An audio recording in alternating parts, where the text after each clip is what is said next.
I'm Anup, and today I'll talk about FRCC, a new congestion control algorithm we've built that provably guarantees fairness on noisy networks. So if you look at existing congestion control algorithms, all of them starve flows on very simple network conditions. I'll demonstrate this with an example of starvation and BBR. This is a widely deployed algorithm at Google and is estimated to control around 40% of traffic on the internet today. So here we have a household network with a 100 megabits per second Wi-Fi link, and we have 3 users running 3 different applications. And when network conditions are good, for instance, let's say the propagation delays are all equal, BBR does a good job. Each flow gets its fair share of roughly 33 megabits per second here. However, if there's a slight change in the network, so there's some slight asymmetry in the propagation delays, all hell breaks loose. The blue flow almost starves for bandwidth. And I want to take a moment here so that we can all appreciate the gravity of this problem. This is not just some small amount of unfairness, but complete starvation. This significantly limits the predictability and reliability of our transport stacks. And as practitioners, we'd very much like to avoid these issues. Because if we don't, the users then have a very inconsistent experience of the applications. Now, while I showed this problem in the context of BBR, all existing algorithms have a similar failure mode, where they starve flows under some or the other form of noise in the network. And in this work, we built FRCC, the first algorithm that provably avoids starvation or ensures fairness. Now, I've said these behaviors of starvation seem to happen on networks with noise. What do I mean by that? By noise, I mean any variable delays in packet processing that are unrelated to queuing or congestion. So if you look at our network stacks today, they have various protocol or systems level effects that can produce random delays in packet processing. For instance, request to send, clear to send, signaling in shared wireless channels, random delays in the scheduling at operating system layers.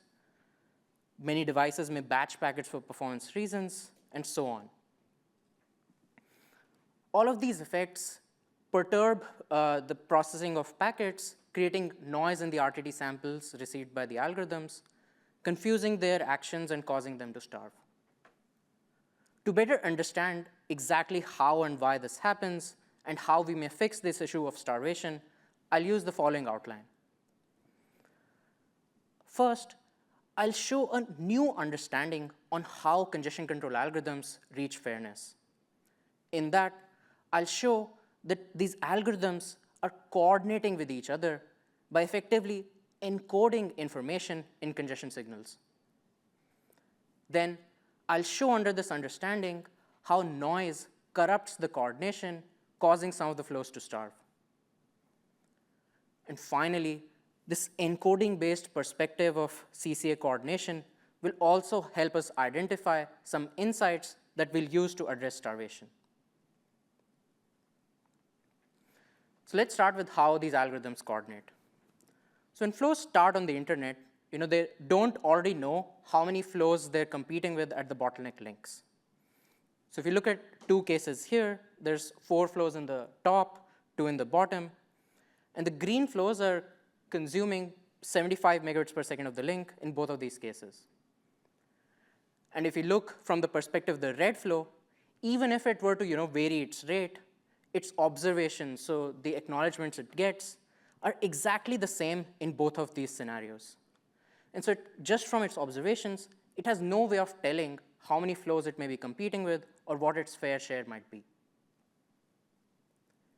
In practice, what congestion control algorithms do is that they encode fair shares into congestion signals. So if you were to run Reno, we'd see that flows are maintaining a different loss rate on each of these settings. And by observing this loss rate, flows are able to learn what their fair share is. For Reno, this mapping or encoding between loss rates and fair shares is given by the well-known Mathis model. Now, under this new interpretation of CCAs using encodings to coordinate, we should think about the dynamics of CCAs as follows. So here, I've shown the Mathis model with loss rate on the x-axis and fair shares or rate on the y-axis. And at any given time, flows are sending traffic at some rate, and they're observing some loss rate in the network. To update their rate, what flows do is that they refer to this encoding to compute a target sending rate corresponding to the observed loss rate. Then flows that are above the target reduce their rate, those below the target increase their rate, so that they all converge to using the same rate in steady state. Now, while I showed this for Reno, the story is the same no matter what algorithm you pick. For instance, the Copa, Vegas, and Fast family of algorithms use delay instead of loss rates. And we wrote a full paper, a separate paper on this topic that I encourage you to check out, where we discuss various trade-offs that such encodings can create. But going back to FRCC, we can easily see how or in what way noise creates a problem now. Specifically, under such encodings, noise can now cause flows to disagree on what the fair share is. For instance, say we have one flow on Wi-Fi and another on a wired link.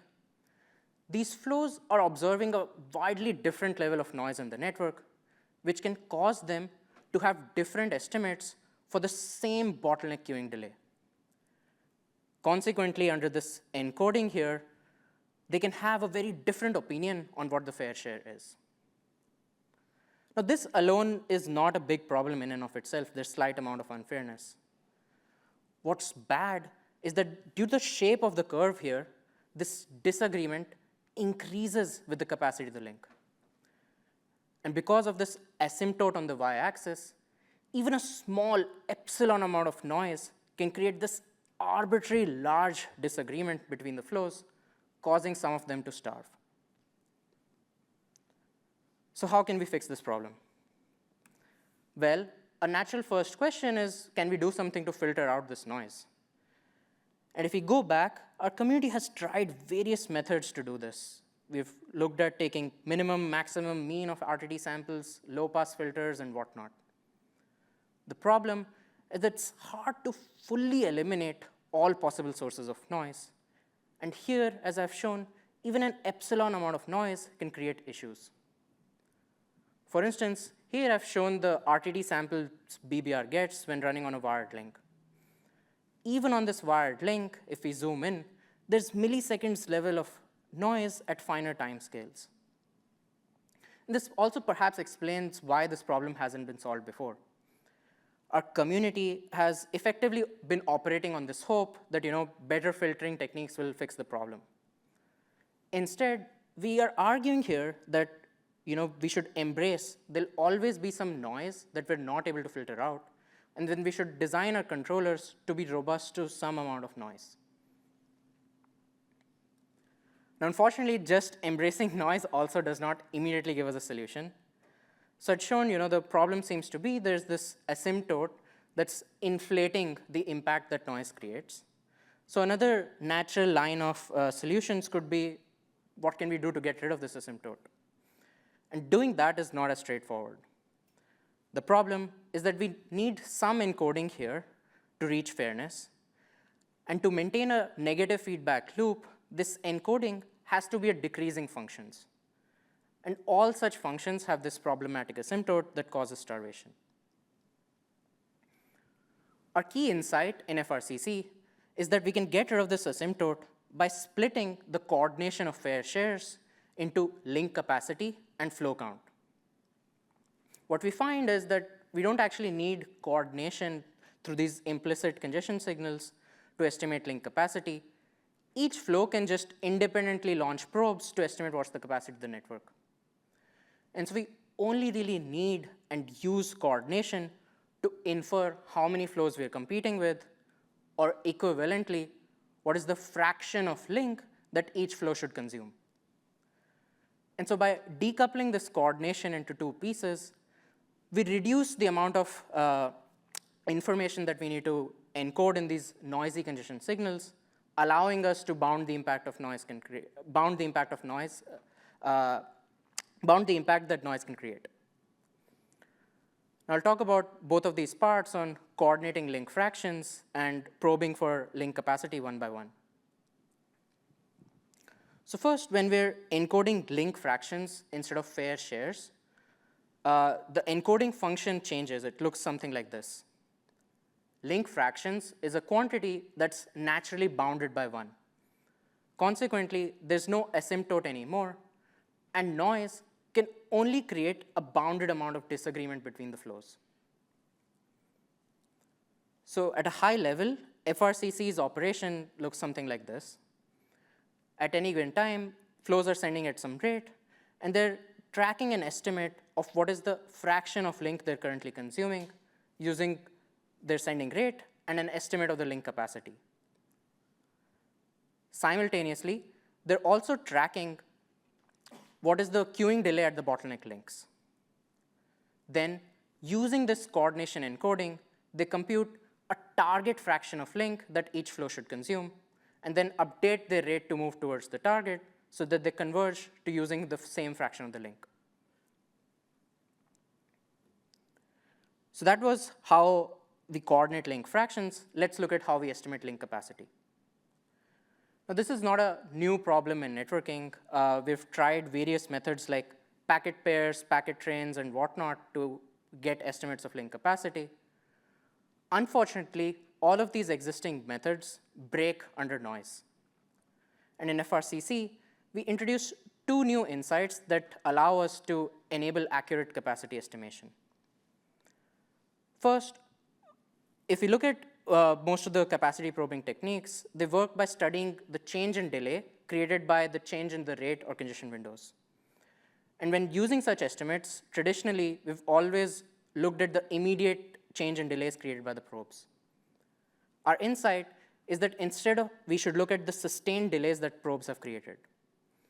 So when we just increase the congestion window, delays can build up at potentially multiple hops along the path of the flow, not just the bottleneck. And these non-bottleneck delays subside over some time as the ACT clock stabilizes. And so looking at these sustained delays gives us a more accurate representation of what's happening at the bottleneck or what the bottleneck capacity might be. Our second insight is that the capacity probes need to be large enough.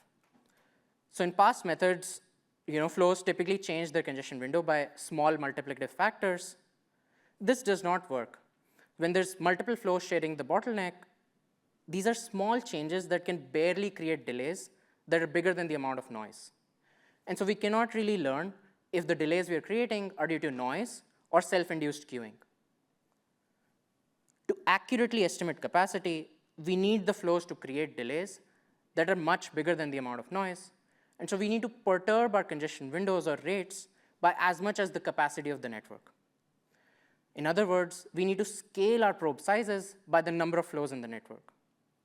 Now, in congestion control, we don't already know how many flows we're competing with. But in FRCC, we're explicitly coordinating this information. So we rely on that to set our probe sizes appropriately. Now, together, these insights allowed us to build FRCC, the first congestion control algorithm that can ensure fairness despite noise. Apart from just empirically evaluating FRCC's kernel implementation, we formally prove that it indeed converges to fairness. So we modeled its execution as a dynamical system. And here, this plot is showing how its state trajectories evolve over time for a 2-flow system. Here, Ni and Nt are the inverse of the link fractions for easier visualization. And we can see for all initial conditions, these fractions converge to a fair allocation of 1/2, or their inverses converge to a fair allocation of a flow count of 2. We perform a similar analysis to study FRCC under noise, where we use Z3 SMT solvers to explore all possible patterns in which noise can occur and show that even in the worst case, FRCC is able to bound the amount of unfairness. Now, this was a big effort where to provably ensure fairness, everything had to be just right. I encourage you to look at our paper for more details that I wasn't able to share.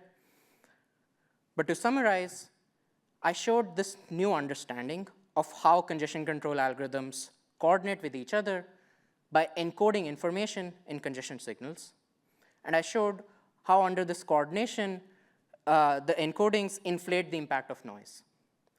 I argued that instead of just filtering noise, we should instead design controllers that can tolerate noise. And on this principle, we built FRCC, where we decouple the coordination of fair shares into link capacity and flow count, which allowed us to bound the impact of noise and avoid starvation. You can find our kernel implementation, our proofs, experiments on this link here, and I'm happy to take any questions and would like to thank you all for your time.